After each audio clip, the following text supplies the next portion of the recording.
just seen the Royal Opera House production of Tosca. I didn't actually see it at the Opera House, I saw it in a cinema. I'm a big fan of cinema relays because you get to see pretty exciting opera productions for a fraction the price you'd pay to actually go. Anna Netrebko, the famous Russian soprano, rather controversial choice, was Tosca, but she was in fine voice. But perhaps the star of the show was Gerald Finley, who was an absolutely terrifying and brilliantly acted Scarpia. I mean, an absolute villain, and he played it so brilliantly. I know she's quite a prominent British journalist speaking incredibly sniffily about Tosca, saying it's an opera that he couldn't be bothered to go to anymore. I think Tosca is an amazing opera. I mean, it has an almost Shakespearean intensity. It's wonderfully orchestrated. It's got the most amazing melodies. It's dramatically astonishing. Puccini manages to combine religious music with pure evil in a marvellous way that only an Italian composer could pull off, I think. And the way he writes those incredible, gloriously rich pieces of sacred music in the background, I think it's just amazing. I'm glad to say I'm not alone in my opinion, because none other than Maurice Ravel was a huge fan of Tosca. It's always been fashionable to be quite sniffy about Tosca because it's heart on sleeve, lots of beautiful melodies, and it's popular. But that doesn't mean it's not great art, in my opinion.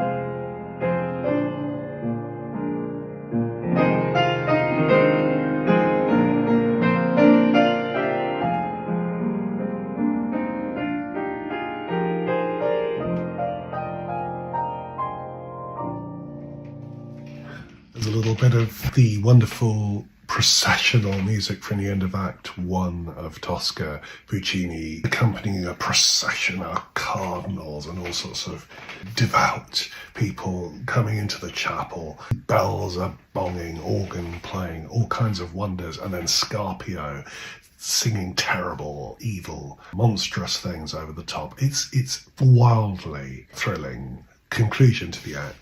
Somebody shared something very interesting today on the channel, some thoughts of Gustav Mahler, who wrote a letter to his wife Alma in 1903. So Tosca was premiered in January 1900, right at the beginning of the 20th century. Amazing. And how avant-garde it must have seemed in 1900. Mahler saw it a couple of years later, presumably in Vienna, and he said this to Alma: "Last night I went to see Puccini's opera Tosca. What a work! In the first act, there's a religious parade accompanied by the endless clanging of bells," which is what I've just been playing. "In the second act, a man is tortured, horrible screams, ! While another is stabbed by a sharp bread knife. In the third act, we see from the roof of the citadel a view of Rome accompanied by more bing-bang bonging of bells. And then a man is shot by a firing squad." I don't think when Mahler says what a work, he's being particularly complimentary. So his main point to Alma is that this is somehow ridiculous, vulgar, schlocky, a kind of penny dreadful opera. The fact of the matter is that Gustav Mahler could be a terrible snob. There's another account of an occasion when he wanted to have a look at one of the waltzes in Lehar's Merry Widow, and so he sent Alma, his wife, to go and talk to the shopkeeper behind the counter while he surreptitiously went to look at the score because he didn't want to be seen to be looking at Lehar's score. So there he is, the great master of Austro-German symphonic music, very much looking down on Verismo in these comments about Tosca. And the irony is, who has enormous numbers of bells bombing around in his scores? And scores, I should add, that are full of melodrama, if it isn't Gustav Mahler himself.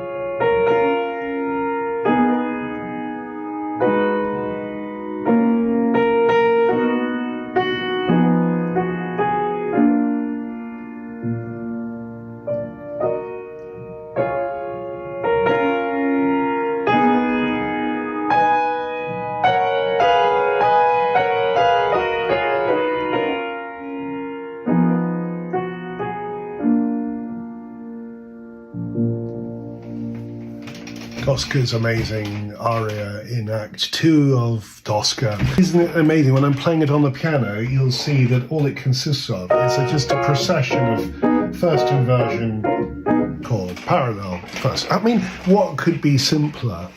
And yet the music is so beautiful, so affecting, so melodic. It's surely a sign of genius that something so simple, so unprepossessing, when you look at it on the page, could be so affecting, so absolutely exquisite when you hear it performed by a great singer. So perfectly pitched, and the voice, the whole character of the music is so pure. Of course, it's a prayer to the Virgin Mary. It's this absolutely pure, devout moment in the middle of the horrors of Act 2 of Tosca. I mentioned yesterday about Ravel's admiration for the score of Tosca. Ravel, no stranger to the kind of harmony that we've just heard, and often could produce ravishing effects with processions of parallel triads. Here's the wonderful recollection of Manuel Rosenthal, who was a student of Ravel's. One day, he was speaking to me in glowing terms about Puccini, and being the silly, impertinent young man I was, I started to sneer. At that, Ravel flew into a towering rage, locked us both into his little studio at Montfort-l'Amaury, and sat down at the piano. He then played me the whole of Tosca from memory, stopping about 50 times on the way to ask, "Have you anything to complain about in this passage? Look how good the harmony is, how he respects the form, what a clever, original, and interesting modulation there is in that tune." Finally, he took down the score to show me how perfect the orchestration is. He said, "This is exactly what I did with Le Tombeau de Couperin."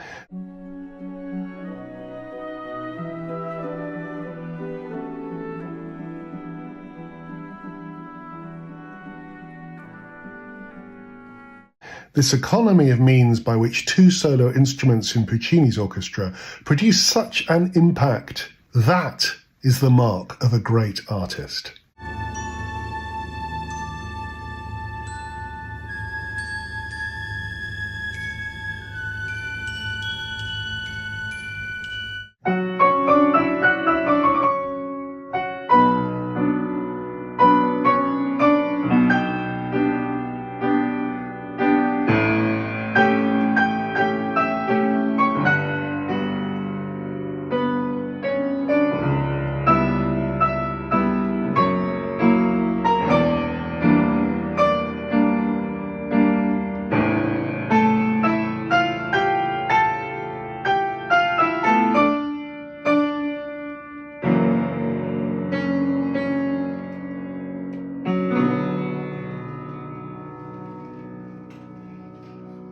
E lucevan le stelle from Tosca, Act 3, the amazing melody that dominates that act. Puccini adopted a kind of simplified leitmotivic approach, which he kind of got from Wagner, but in a very Italian way. It doesn't work like Wagner's. These are just big melodies that emerge and symbolize things in the drama. One question among the comments today, a question about Benjamin Britten. Why did Britten say of Tosca that he was sickened by the cheapness and emptiness of the music? There's quite a famous discussion he had with Shostakovich, where the two of them were discussing Tosca in quite pejorative terms. The first thing to say is that composers are not always very reliable when it comes to musical opinions. They often have an agenda of their own.